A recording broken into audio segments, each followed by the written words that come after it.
오늘 저는 2020년 6월 12일 저녁 웬디스의 한 식당에서 경관에 의해 사망한 한 흑인 청년의 자취를 확인하기 위해 당시 경관에 총격이 있었던 웬디스에 와 있습니다.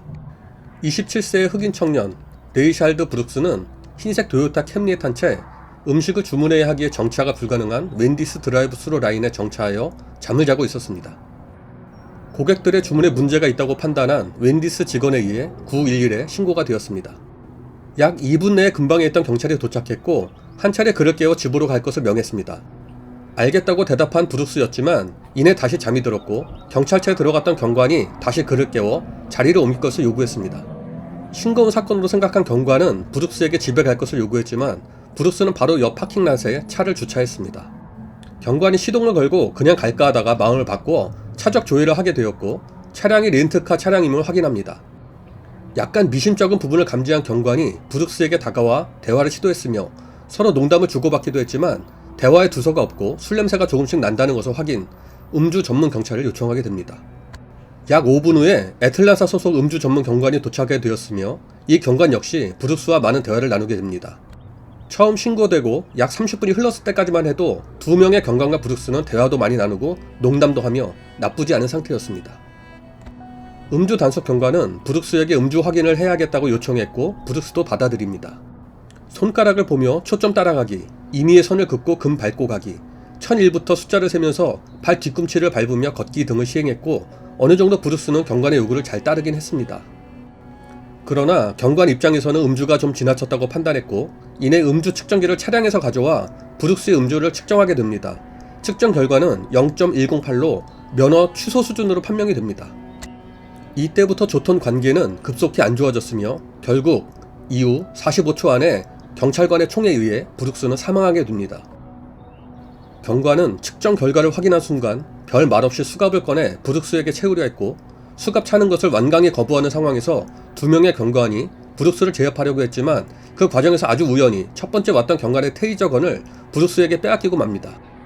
이내 브룩스는 테이저건을 첫 번째 경관의 왼쪽 팔에 맞추게 되고 도망을 시도하는 중 음주 측정한 경찰이 테이저건을 발사하게 되어 몸에 맞게 되었지만 피부까지 닿는 데는 실패한 듯 합니다. 테이저건이 역할을 발휘하지 못하자 고작 18피트 거리에서 도망치는 브룩스에게 총을 3발 발사하게 되고 그중 2발이 명중하게 되었으며 한 발은 브룩스의 심장을 관통하게 되어 브룩스는 즉시 사망하게 됩니다. 경찰의 실수는 총 2가지가 있다고 보여집니다. 잘 협조하던 브룩스였지만 수갑을 채우는 과정에서 음주 측정에 대한 결과로 인해 너는 수갑을 차야 한다 라는 고지 및 미란다 고지를 하지 않고 수갑을 채우려 했던 것.